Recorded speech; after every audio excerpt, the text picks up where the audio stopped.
had a different fifth member every single or a different fifth member every single game, including this one. They used it was Matthias the first game. They had Stars was ringing for them the second game, and now here they have Tankafet, which of course is their original 5. So that's definitely interesting. Again, not exactly sure what the issue was there. Just simply maybe he just wasn't around and they had to use what they got. So, but they got their main 5 now. So that's worth noting, and we'll see how Mystery Gang is up for the challenge now. Joined by What You Got, though, as my co-caster here of Complexity, of course, and you were right. Deadlift is banned by ECX, so how about that? Some respect. Yeah, so we have the Clanks, who was the standout hero in Game 1, obviously got banned, and now the Deadlift standout hero in Game 2. So yeah, we're going to have something different, safe to say, here in Game 3. That we are. As well as you pointed out, Tankafet being back for the third and final game. Yeah. Okay. Apparently that was a misclick there. I don't know how you misclick Malikan into Magnus. I mean, are they close? I don't think they're right next to each other. Are they? Okay, they are. They are. Yeah. For some reason, I thought he was on the other side. Okay. Yeah, that's fair. So we're going to have a remake here in the future, but not the biggest deal. Yeah. So that's actually a Magnus. So it's Midas Magnus. You have Tundra Ophelia so far, and there's the Sand Wraith. So this is, we've seen this once or twice before from ECX. Yeah, definitely. A strategy we definitely know ECX to be very comfortable with as well. I'm a little bit surprised, not going to lie, that they do go for the Ophelia rather than the Parasite here with this, what we're going to see as a global ganking strategy from ECX with the Tundra and the Sand Wraith picked up. They're valuing the Ophelia here, so that'll give them a way of at least forcing towers, as well as having that team fighting presence with the heals. Yeah.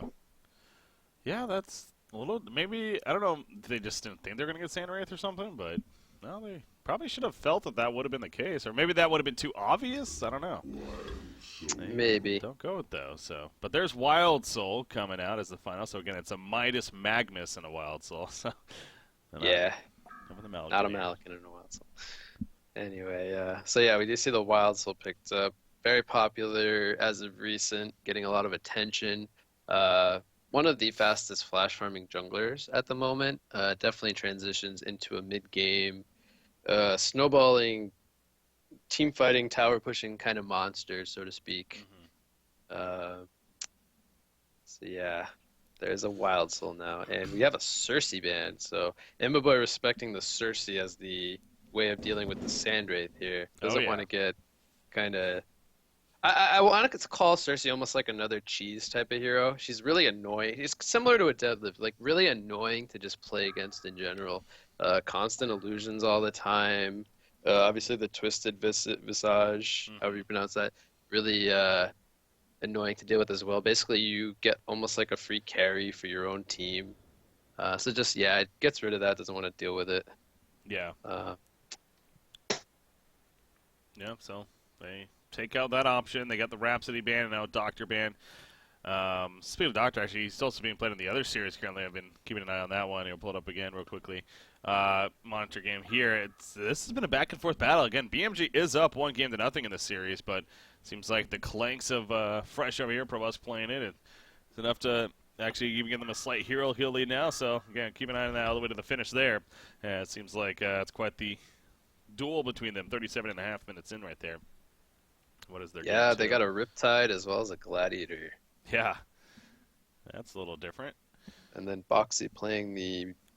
Was it Devourer? Yeah, Devourer. Yeah, that's something else actually about BMG real quickly is that I don't know if how official this is but Teltuk is now a part of their team. And from my understanding, he might be an actual new fifth for them, replacing Root of Z for the roster. So I do believe that is the case. We scrimmed them a couple games yesterday, and they were using Teltuk, again, tagged up in all three of our scrims yesterday. So I believe it is official. Yeah. I haven't seen any statement from them, but I think it's safe to say with the tag. Yeah. So we'll see in Cycle 5 coming up right here how official it truly is. But, yeah, it seems like that could be the case. And That's interesting. Obviously, Rita Z has a lot of history, and that team in general has had a lot of history together as a team. So we'll be changing things up a little bit. Hellbringer coming out as the fourth pick for Evo Corporation. So they don't necessarily seem like they're usually a Hellbringer team, to be honest. I don't think that they've necessarily been running it a lot, but we're going to go here. Yeah, and I'm gonna be interested whether that's a main support Hellbringer or a mid Hellbringer. Mm-hmm. As it stands right now, could be either. I think we're maybe gonna see it in the support role simply due to, or I think due to they might want to pick up another hero that goes well with the Tundra Sandwraith combo, so that way they have like a third hero just to further their map presence and ganking potential. Yeah. But it definitely could still be a mid Hellbringer. So really depends on what E6 chooses to go for here with their overall strategy. We do see a Moira picked up as the support option for Mystery Gang, and not sure. So we got Midas, Magmus, not Malikan, Wild Soul, and Moira. I don't know how impactful the Moira is going to be as of yet. They're going to go for a Moraxis, so that is indeed going to be a supporting Hellbringer, which I think is okay. The thing about main support Hellbringer, the one thing I dislike about it is that it is a hero that definitely needs levels, a very level-dependent support. But if he is able to manage through the laning stage, get the levels up, he does become a pretty impactful hero. All of his spells are really strong, and as long as he can keep Malphus up in team fights, he'll do a lot of damage as a support. Yeah. Again, we are remaking here, guys, to clarify. That is a Magmus instead of the Malikan, so or else this would be a really, really odd lineup. But they do final pick the Shadowblade with that said, and that is a serious pick. So, not your everyday carry by any means, so see how he's ran there. By the way, just a quick reminder, Group B matches are going to be later on today, guys. After these series finish up here, we got, of course, Sync versus Reason Gaming. That'll be a fun one to keep an eye on, but the one we're going to cast is you guys in Complexity versus 2-0. 2-0 really showing this last cycle. They got third place. Hell, we're even one game away from getting into the grand finals from what I saw there. Yep. As nearly defeated Evo Corporation even. So they're a fun team. We'll see how they do against you guys later on today. Yeah, they definitely, as you pointed out, they definitely had a chance to make the grand finals. They were looking really good in that game number 2. Unfortunately, couldn't close it out, and thus, I think it was ECX they were playing. Took game number 3, so they actually almost weren't our Cycle 4 champions, but they managed to persevere, and Revo, or 2-0, I think they're now called, actually have been looking really promising since the last cycle. We struggled with them a little bit. I think we got 0-2'd by them the last time we played them, so we're looking for a rematch with them, of course. And should be an interesting series later. Yeah. It's going to be later on today again. So got this one to get through, though. I don't know if we're waiting on one of the other admins here from the time2win organization, but I think other than that, we're good to go here. So, again, this is the third and final game here. Going to be having. So as soon as he gets I'm interested to see how the Shadowblade pickup turns out. They are running the Wild Soul as well, so they are gonna have a pretty strong mid to late game if it gets to that stage over on the side of Mystery Gang.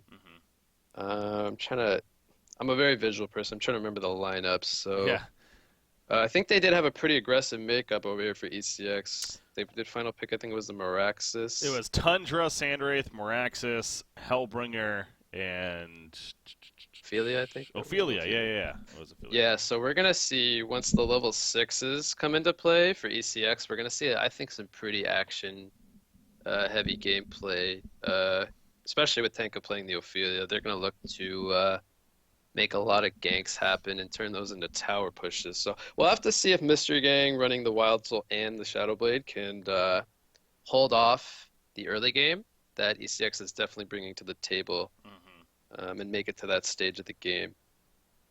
So I think we're going to have another action-packed game similar to game number 1. That's my prediction anyway. All right, looks like they're good to go. Is this all pick? It is all pick. Good. Okay. So Yeah, we don't have to sit through bands. yeah, nice thing about these public lobbies here can, if it takes a remake, just make it the old pick. So here we go. As long as they pick their appropriate heroes, that's the next. Yeah, that's always the case, too. Yeah. Be a little dangerous sometimes. So. Yeah, when you remake the lobbies, you have to go through the banning stage, and then one of the captains bans a hero that they're supposed to pick or whatnot. Ugh. That's the Baseball worst. All right, so yeah, there you go. That is their full 5 lineup there.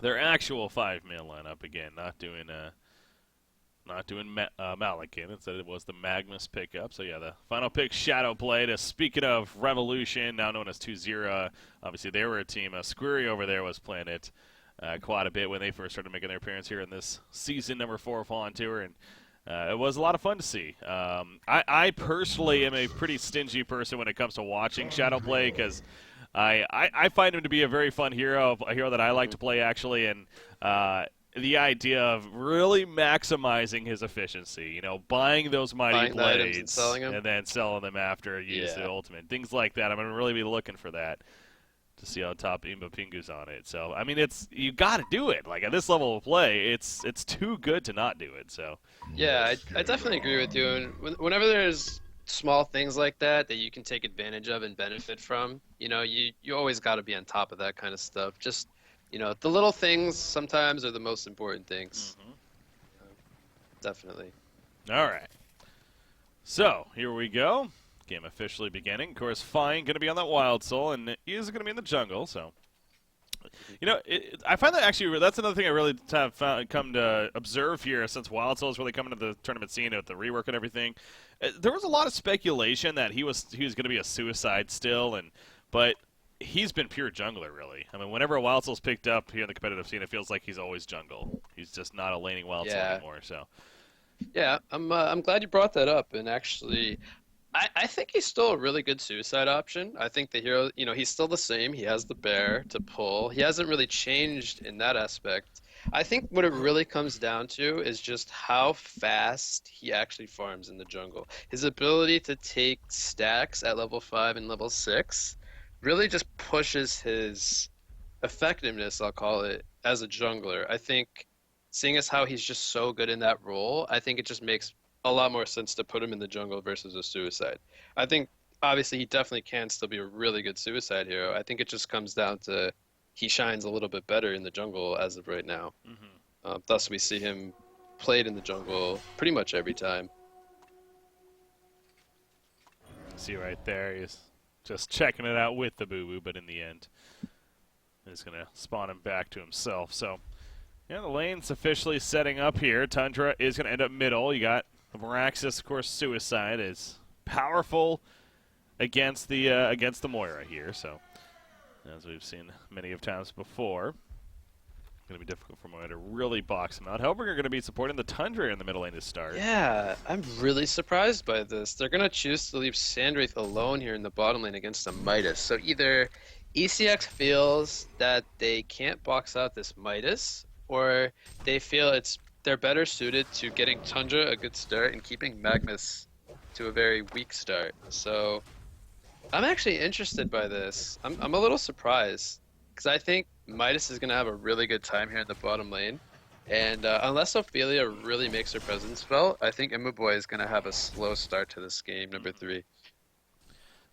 Yeah, he had I guess not a slow start last game, but his impact overall was just pretty minimal on the Master of Arms, surprisingly enough. So I'm used to seeing that, but obviously he's back to a much more traditional hero of his, especially as of late in the Sandwraith and setting up in a 1-versus-1 at least. So, yeah, expecting him to have a decent time and have the decent impact that ECX is looking for. So, once again, Tankafet back here for this game number 3, as we were mentioning, playing the Ophelia, obviously a very comfortable hero for him, and that's something else that they're going to make use of, I'm sure. You do see the ward side here in the jungle.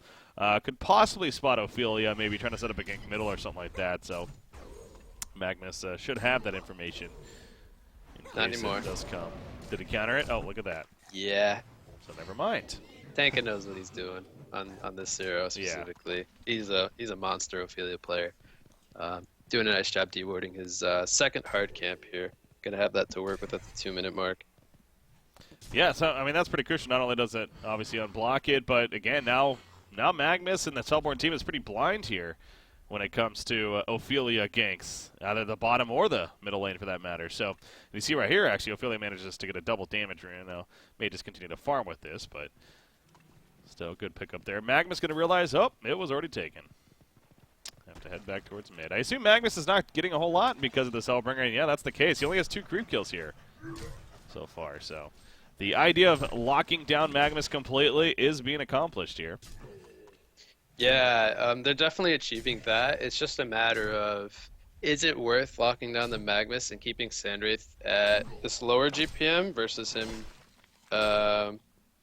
doing a little bit better?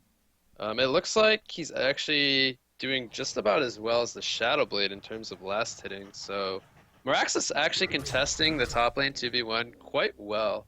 I guess due to it being a Meraxis versus a Moira not really. It's safe to say Meraxis is kind of a counterpick to the Moira, so thus he's having a very good time here in the top lane as well as the Midas. So really not too surprising, but a nice shot from Zane as well in the top lane. Oop, Sandwraith taking some harassment there. Going to be fine, though. Has a health potion, so knows his limits, of course.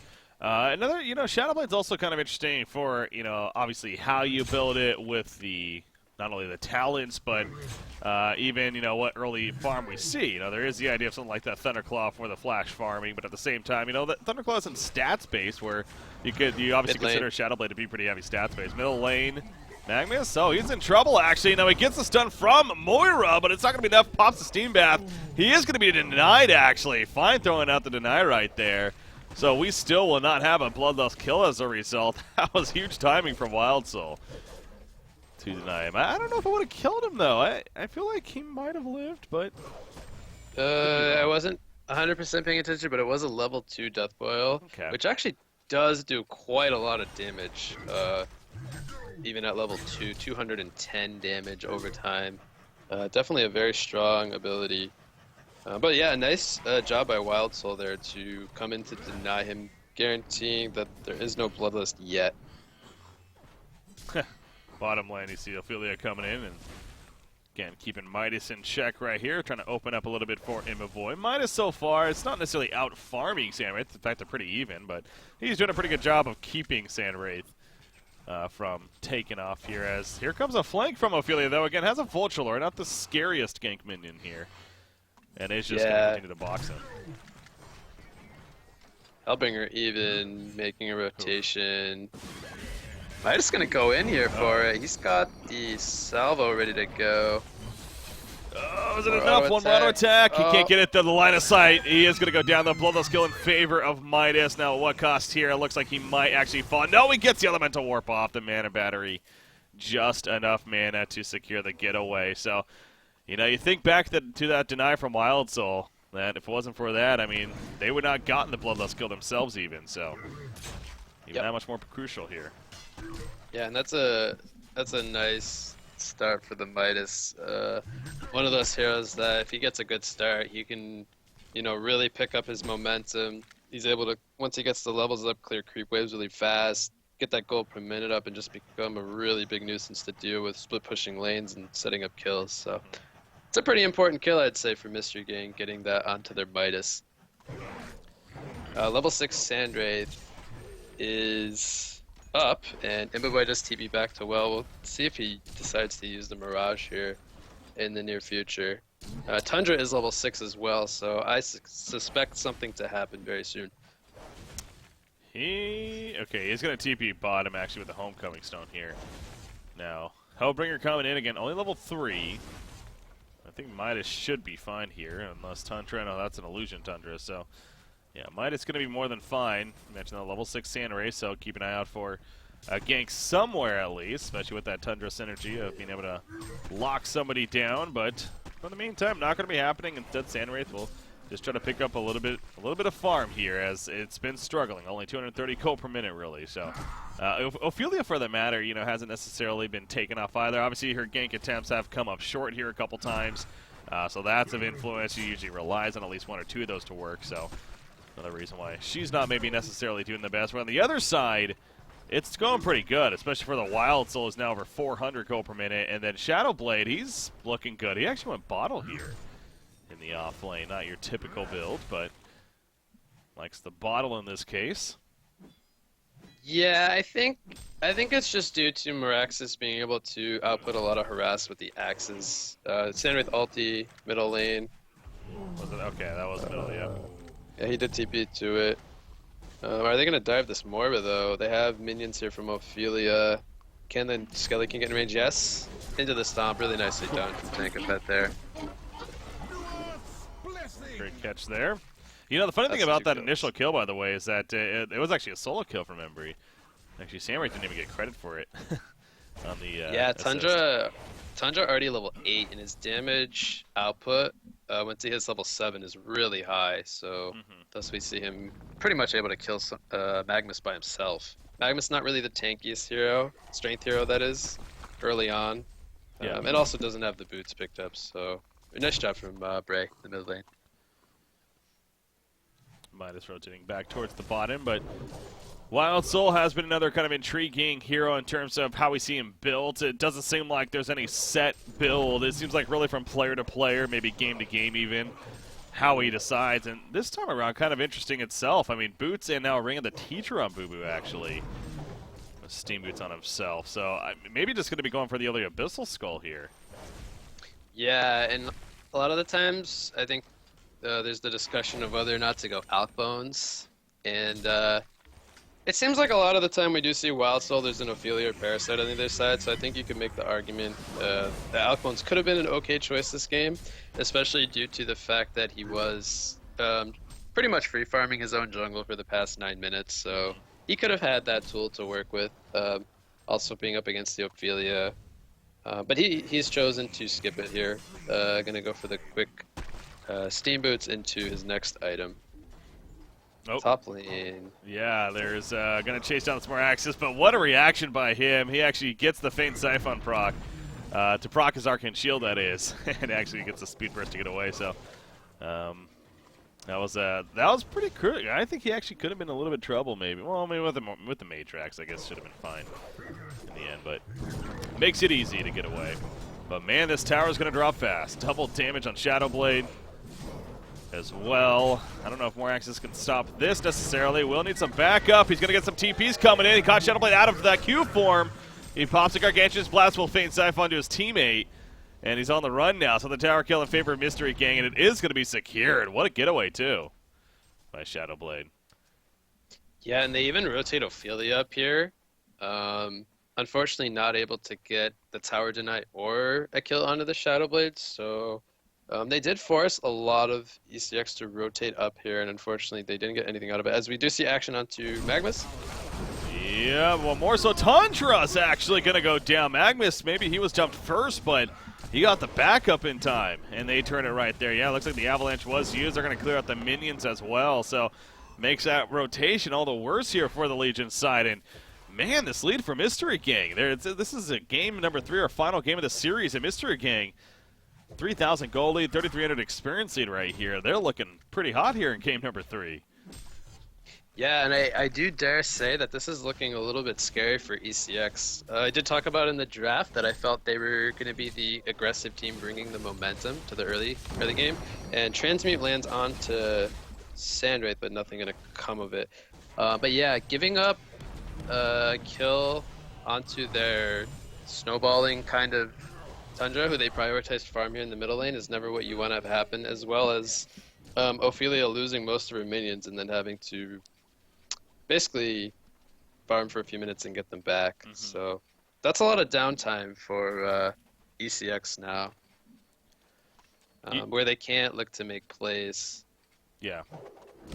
Which buys a lot of time now for Wild Soul and Shadowblade to continue their good starts that they've had. Well, and we know with Sandra too, especially, and obviously, in my boy Plan. I mean, Mocha Brilliance is pretty much a I almost want to say a guarantee nowadays on Sand Race, as it kind of always has been, I guess. But Look at Near's positioning here in the is that the real? Oh my bottom. God, it is. Yeah, I just figured that was an Yeah. illusion.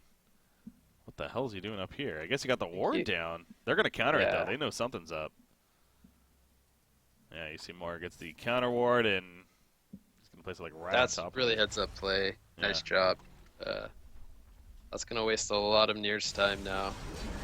Meanwhile, middle lane, Embry trying to get away simply. Pops the avalanche, he goes down. Oh, meanwhile, Morax is stomped right there.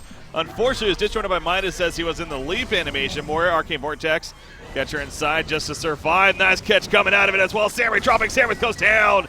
And meantime, now Zane also in trouble. Here comes Malphus though. Hellbringer is able to hit level 6, and that could help set up some turn here. Shadowblade falls, as does Midas, excuse me. Wild Soul comes in here with the Invis rune, actually. Oh, his Boo-Boo. Okay, yeah, he spawns Boo-Boo right here. He's on top of Hellbringer. Down goes Magnus. It's just Wild Soul, but don't say that lightly. He can be pretty scary himself.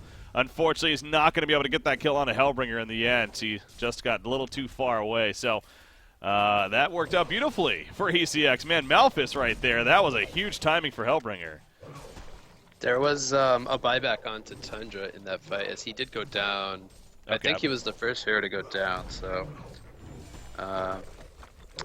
yeah, the buyback definitely securing them a couple extra kills. Whew, bottom tower kill on top of that. So just as we're sitting here saying how Mystery King's in a very comfortable spot here, a decent lead and somewhat scary for ECX, they win a absolutely huge fight. And look at that. The gold is identical now, and the experience is still an okay lead for Mystery King, but nothing overwhelming by any means. So to say the least, ECX is right back in this now.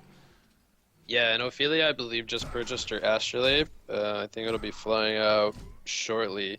And Tundra, even though he did use that buyback, he is nearing the portal key. Needs about another 300 gold, so he's looking to just farm that for the next minute or two.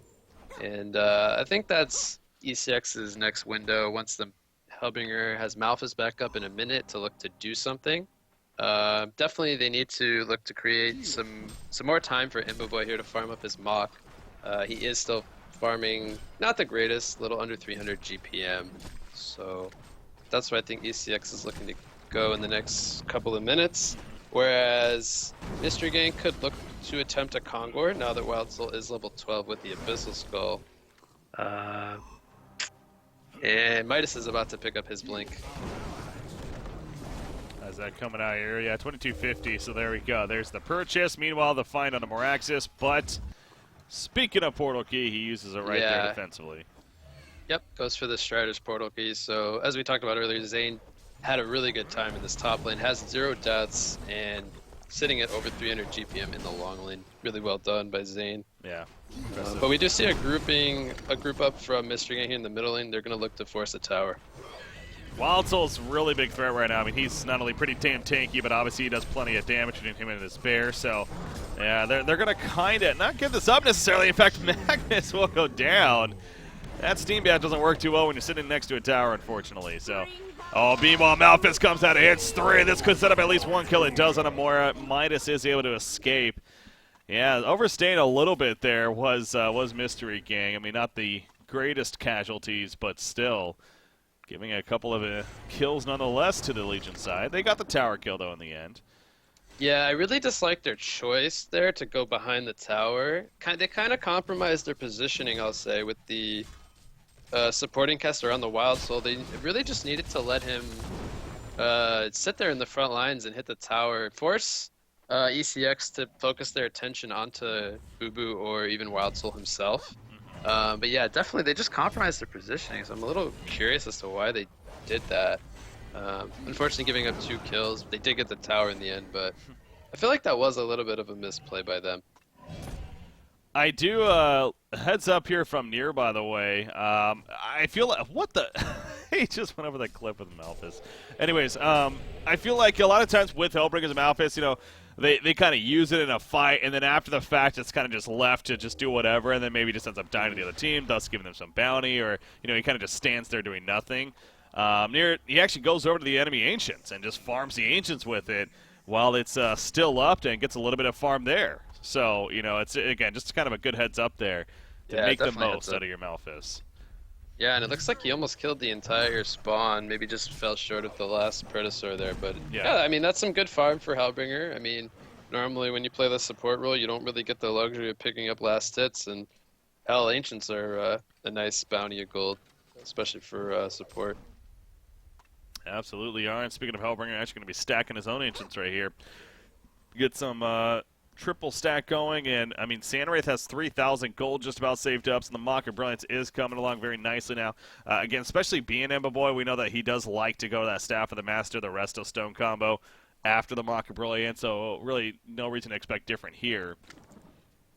Yeah, and I think it would be really good if he can manage to get to the Resto after the Mock this game. They are going up against potentially 3 Portal Key heroes, if we do see the Moira pick up her farm. That is quite a ways away, but definitely against both the Midas and the Magnus, the Mock of Brilliance, really disruptive.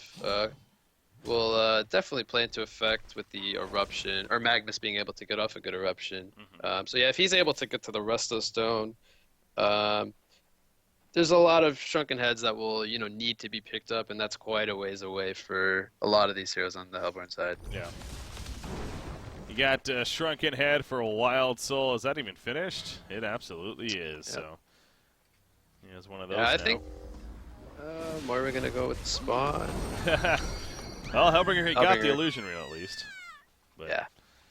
I was just gonna say that I think the BKB pickup is Mr. Gang's window to look to take up Kong, and they get the pickup on Hellbringer, so they go straight to the Kong bit. Yeah. I like this decision. Sandwraith doesn't even have his sword yet. He's going to purchase it here with his next creep kill. But Sandwraith isn't really in a position to look to fight yet. So I like this decision by Mr. Gang to force the Kong War issue. Not really, though. I mean, it's just Wild Soul, and sure, he can tank it pretty well and do okay damage, but this is taking a while here. So Hellbringer's obviously back up. There is vision here from near. Pretty much, I think this should spot Kongwar's HP. I believe it sees into the pit. So if they can see the HP of Kong, they might look to take an initiation or even look to steal it here. Maraxis is moving in.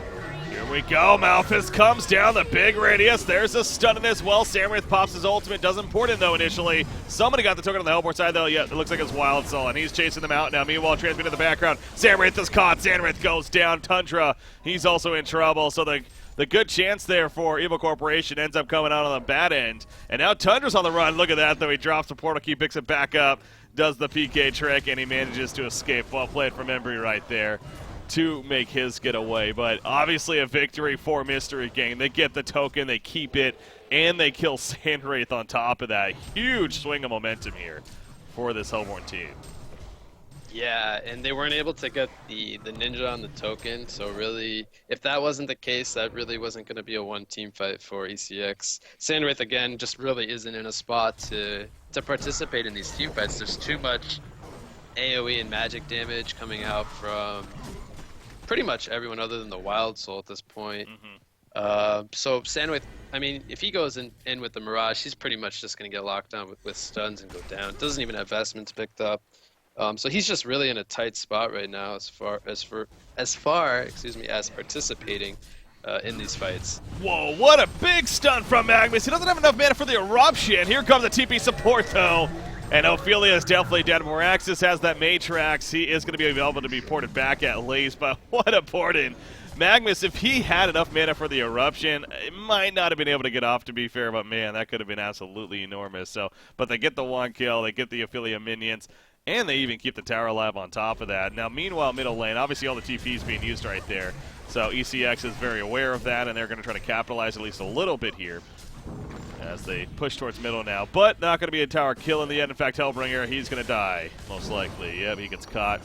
And there's the kill secured on the him. Post-haste, by the way, on Midas with that portal key. So Cookies has managed to skill very well here. He's 4-1-4, nearly 400 gold per minute, actually, on Midas. Yeah, and I really like the post-haste this game because not only are they against a very pick-off heavy, a pretty fairly pick-off lineup, heavy lineup from ECX, but he can post-haste now to even the Wild Soul Bear, so if there's ever a case where Midas is off by himself and needs to join the fight, he can just post this into Boo Boo.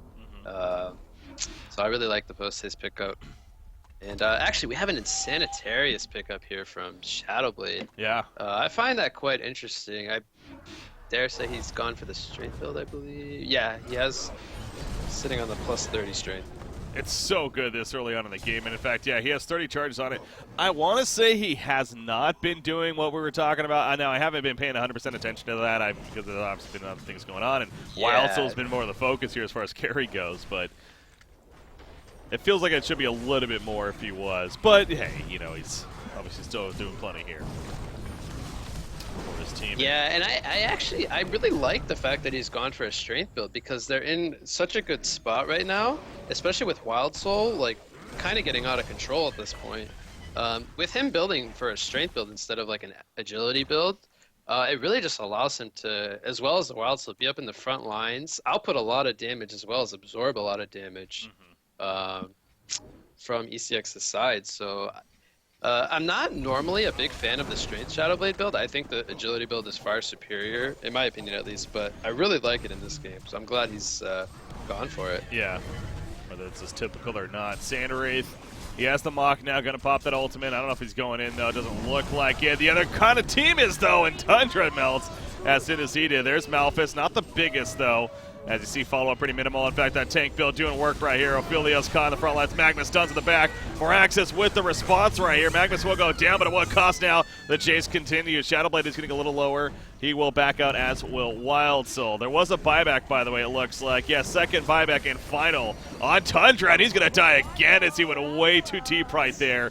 He wanted to use the avalanche effectively. He got a little too greedy, and he has no more buybacks already at 23.5 minutes into the game. This lead's getting out of control now for Mystery Gang. I can't believe I'm saying that in what is now our third and final game here. Yeah, Mystery Gang is playing phenomenally well, and they're going to force the issue here. Still have the token on Wild Soul for another 20 seconds. I don't know if they're going to be able to burn it, but they might at least get the tower before they're forced to fall back here. There is still 20 seconds on Tundra, but I don't know. There isn't Shadowblade isn't here, so yeah. You know, I do got to apologize to Shadowblade real quickly because he just did it right there actually, and he must have did it earlier too. So yeah, there you go. Him a Pingu on top of it. He added 3 strength. He's sitting at 33 now, so he must have did something. He bought 3 Mighty Blades. He did it, and then he sold those. Yeah. So he's all right, that's good. Quite tanky here, of course. 2,100 life. When he pops Gargantuan's Blast, it's even more. So yeah. Yeah, and the Insanitarius too adds strength, I believe, when you pop it. Yep. So hopefully he did that too. Oh, that's a good point actually. No, it just adds health. It doesn't add. Oh, you don't get the. It does add. Yeah, I'm sorry. It does add strength. I think it count. Yeah, I believe it counts as adding strength when you pop it. So. Yeah. Yeah. So hopefully he did that on top of the Q ability and the Mighty Blade pickups, and then sold them. And then he goes for a full Axe of the Mouth, I believe it's called. Yes. He's going to get jumped here in the top lane. Look at how tanky he is, though. Not an easy kill. It is going to be enough, though. He couldn't get his Insanitarius off, and even with Didn't that, have though. the Axe delivered to him quite yet, so he might have survived had he gotten that in time. Yeah, no, that's very possible, because, that would have definitely bought him time to get the Insanitarius off and everything, so. But just couldn't. We'll have to wait to resurrect now, so good pick off from the Legion team. That's kind of the first time we've been able to see them do that. I mean, this is obviously a strategy they've been doing quite a bit recently. And this whole Sandwraith effect, with a hero like Tundra. They're going to go for catching on Ophelia as the Hellborn team, though. Mystery Gang gets the kill out of it. So Ophelia, Tankafed, he's found himself having some troubles here, constantly caught. I guess 4-4 and 4, so not like feeding a lot by any means, but hasn't been able to really get a string going here. Frostwolf Skull in the meantime on Wild Soul. So just as we're getting focused on Shadowblade a little bit, oh yeah, there's Wild Soul in this game, who's been the top farmer right now, 580 gold per minute. Jeez. And Sandwraith has picked up his Arcana, so closing in the distance on his Resto. If he can get to that Resto, I think it'll do a lot of work, but it's just a matter of getting there at this point. See the Shiver right here, of course, scouting out with it, but so I mean, Resto though, it's like I feel like without the staff for the match, I mean, it's still great to have, and I can understand going at first even, but Man, without the staff, it really kind of takes away the idea of the power of a Resto Stone truly being scary here, I feel like. So, he's still going to need 4,200 more gold, essentially, after he gets Resto Stone to actually be a pretty dangerous threat, as, yeah, bottom lane Moraxis, he just got caught out here. So, and that's going to be the question of, do they have the time for that? Obviously, it's already been difficult here. Yeah, I agree with you to an extent. I think the Fear is a great tool for at least stopping the Wild Soul from auto-attacking, getting life steal up for a couple of seconds in the fight. However, I don't know if I should talk. I think we're gonna see a fight, or Well, maybe not. That's fine. Shrunken Head was popped just to guarantee the racks there, so they're gonna take the melee racks and be happy with that. They don't have a token, so no real need to stick around and force ECX to fight them, as they do have the late game anyway with this lineup. Yeah. But I think it's okay that he's choosing to go for the resto before the staff because just with like one double ulti in a fight, I think the Moira will die just from the mock and the illusions. The Midas will go down to like maybe 40%, and I think the amount of damage that they would get from two ultis versus one with a staff at this point in the game would be better in terms of the amount of damage it would output with the mock. But yeah, I mean, I see your point with the staff. However, I think in terms of how much damage it would do, I think the Resto would do a little bit more at this point. There's not something like a Tempest or that type of a hero where having the Fear would be far superior, in my opinion, than the Resto Stone. So I think in this case the Resto, I like it. I think it's the better choice, at least first. Fair enough there. We got Shadowblade. He actually did pop his Q. He's in Sanitarius, with this new X in the Malphite. You see here 53 strength now on top of everything else. So yeah, he's sitting on 3,000 life just normally. That's before he pops the Sanitarius and the Gargantuan's Blast. I want to say he gets up there to 3,800 or so when he has those up. So yeah, he's tanky. Obviously, Wild Soul's very tanky. I mean, is that a little bit of a concern that maybe they're overdoing this idea of let's just go really tanky and not doing the most damage here? I mean, should maybe Wild Soul or Shadowblade gone a little more offensive, you think, or could this still work out in the end? I'm honestly perfectly fine with it, and the reason for that is, if you look at where the damage is coming from ECX, Sandwraith, he has the mock, but he's not really scary just yet. He only has that one really threatening pickup. So most of the damage is really coming from, Ophelia doesn't really do a whole lot of damage. Hellbringer, he has the Malphus, but I mean, if you're sitting on 3,800 life or 2,500 plus life, that's going to be a lot of overtime damage that Hellbringer has to do, as well as the Moraxis. He does a fair amount of AoE. There's not really like that DPSing threat from Sandwraith, which is their only hero that has the late game scaling threat just yet. So the fact that they're building tanky means that they're just going to survive so long. There's so much damage that needs to be done to take them down, and ECX really just doesn't have that damage that they need to bring both of those heroes down at the moment. So I'm perfectly fine with it, and it really allows them to just sit on top of these towers and force ECX to just burn everything they have on one hero. But then even if they do so, there's that second hero that they have to go through. Yeah. No, this is not a burst-heavy team, and I think that's what it really comes back to here on this Legion side. So that really is hurting them. They don't have things either like reduction of armor. I mean, that's something else we're kind of overlooking too a little bit, is that it's one thing to have this much life, but they have a crap ton of armor as well. That Q, it buffs his armor, what is it, by 12 to 8 armor. So you're looking at that. You got the Soul's Bulwark, of course, on Wild Soul. So these are... It's a lot they have to kind of get through, and they just don't have the ways to do it realistically. So, yeah, this is a tough and I task. think it really just goes back to the choice by ECX to put Hellbringer in the mid lane to babysit the Tundra versus the Sandwraith. I think if the only way they were really gonna do well in this game is if Sandwraith got to the really scary point where he was, one or two items bigger at this point. But choosing to give both a Shadowblade and a Wild Soul free farm where your Sandwraith in return wasn't getting that farm, I think is the difference. Oh, wow. They jump in the background on a Midas right there. Moraxis is not even going to get the kill, though, and now Moraxis will feed him to his death, unfortunately. No more buyback. That might have been it right there. Although Tundra does pick off Magnus, you see Midas is going to fall, and down goes Moria, so maybe not. Midas does buy back, though. He's going to post ace back in. Meanwhile, Shadowblade and Wild Soul, they're still well alive. That's the issue as we're talking about. Token even on Shadowblade. Bound-Eye drops right there. Shadowblade, though, he's just so tanky. He doesn't really care. 4,300 life on him currently, with the Insanitarius and that Gargantuan's Blast. So this melee Rax, it's going to fall. Wild still just sitting on top. It still hasn't shrunken even against the Legion side. So, again, they used everything to get those couple of kills, and they still didn't even deal with the Shadowblade and Wild Soul. So, yeah, it's practically over here. They're not going to concede just yet. But, man, it's just not going to happen, it feels like. They can look to turn this if Shadowblade does, in fact, drop. He should just die. I don't know why he's trying to live. Midas did buyback post haste a couple of seconds earlier, so he's here to go. Yeah, I don't know why Shadowblade is actually trying to live here. That was kind of silly, honestly. He really might as well died just to come back with full life, full mana, and help his team turn this here. But here he goes. He's going to jump in, and now he has a little bit of life to work with.